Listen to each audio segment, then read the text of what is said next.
दोस्तों, जब हम डॉक्टर बाबा साहब अम्बेडकर का नाम सुनते हैं तो हमारे दिमाग में अक्सर संविधान निर्माता या दलितों के मसीहा की छवि उभरती है। लेकिन क्या आप जानते हैं कि भारत में महिलाओं को बराबरी का हक दिलाने वाले वे सबसे बड़े योद्धा थे।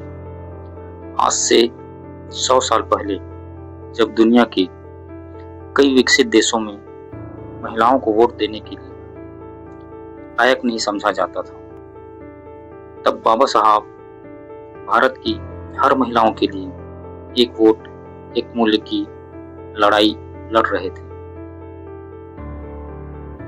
आज के इस वीडियो में हम बाबा साहब की राइटिंग एंड स्पीच वॉल्यूम 4 की ऐतिहासिक दस्तावेज के जरिए यह समझेंगे कि महिलाओं की शिक्षा और राजनीतिक शक्ति उनके लिए क्यों इतनी महत्वपूर्ण थी।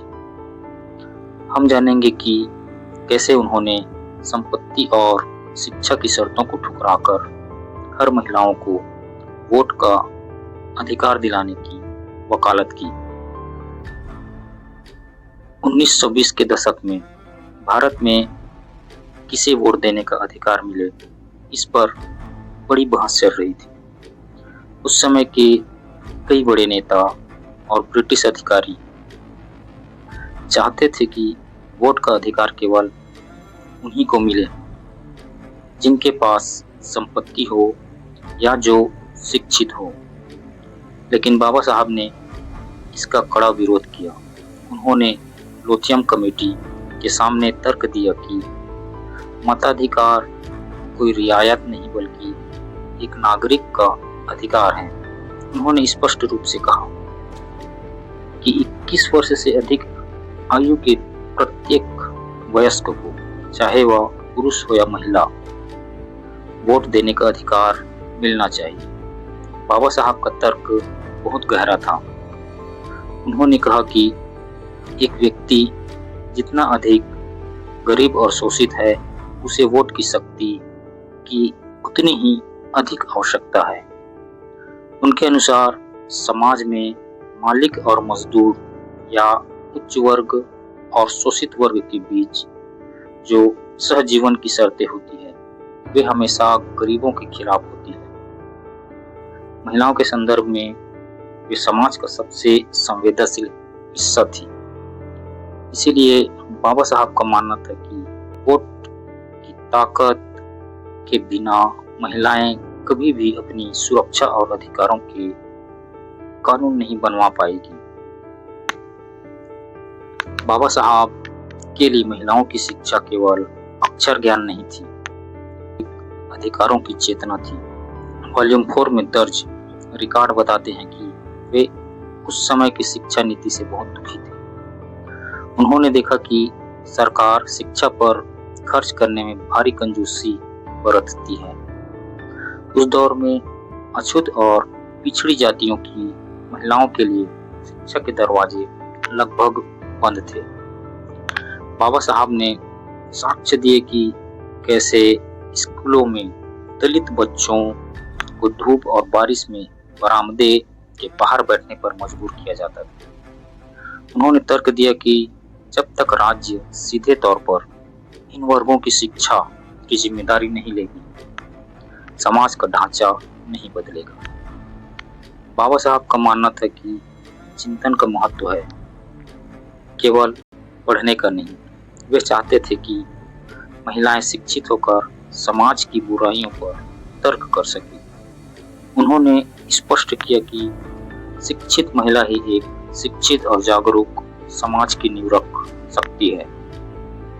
महिलाओं के अधिकारों की लड़ाई बाबा साहब के लिए जितनी व्यक्तिगत और भावनात्मक थी, इसे समझने के लिए हमें पुस्तक में दर्ज एक सच्ची घटना को देखना होगा। काठियावाड़ के एक गांव में एक दलित शिक्षक की पत्नी ने बच्चे को जन्म दिया और वह बीमार पड़ गई। एक सवर्ण डॉक्टर ने उसे केवल इसलिए छूने से मना कर दिया क्योंकि वह अछूत थी। मरीज को घर से बाहर सड़क पर लाया गया और डॉक्टर ने एक मुस्लिम व्यक्ति के जरिए थर्मामीटर मरीज तक पहुंचाया। डॉक्टर ने दूर से ही मरीज को देखा और दवा लिखकर चला गया। अगले दिन उस महिला की मृत्यु हो गई। बाबा साहब ने इस घटना को मानव के साथ अमानवीय व्यवहार बताया।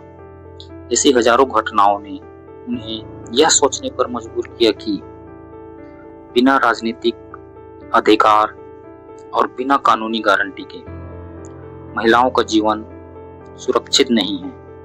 उन्होंने मांग की पुलिस, सेना और सार्वजनिक सेवाओं में महिलाओं और दलितों की भर्ती के लिए कोई जाति बाधा नहीं होनी चाहिए।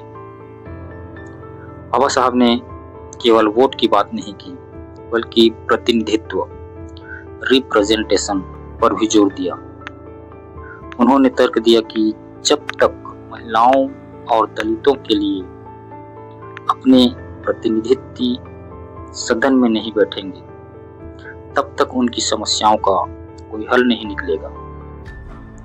उन्होंने कहा कि सत्ता उन हाथों में रहेगी जिन्हें इसका अभ्यास नहीं और जो जाति तथा पंथ के प्रति अतिशय निष्ठा रखते हैं। इसीलिए उन्होंने महिलाओं और शोषित वर्गों के लिए सुरक्षा कवच की मांग की। वे चाहते थे कि महिलाओं की शिक्षा के लिए बजट में अलग से फंड आरक्षित हो और उनके खिलाफ होने वाले सामाजिक अन्याय को रोकने के लिए विशेष कानून बने। दोस्तों, आज जब हम भारतीय महिलाओं को ऊंचे पदों पर देखते हैं या उन्हें बराबरी से वोट देते देखते हैं, तो हमें डॉक्टर अंबेडकर के उन संघर्षों को याद करना चाहिए जो उन्होंने 1920 के दशक में ब्रिटिश कमीशनों के सामने लड़े थे। बाबा साहब के लिए महिलाओं की शिक्षा और वोट का अधिकार केवल एक नीति नहीं, बल्कि के मानवीय सम्मान की पुनः प्राप्ति का रास्ता था। अगर आपको बाबा साहब के महिलाओं अधिकारों से जुड़ा यह इतिहास महत्वपूर्ण लगा तो उस वीडियो को शेयर करें। हमारे इतिहास की इन अनसुनी कड़ियों को जानने के लिए चैनल को सब्सक्राइब करें।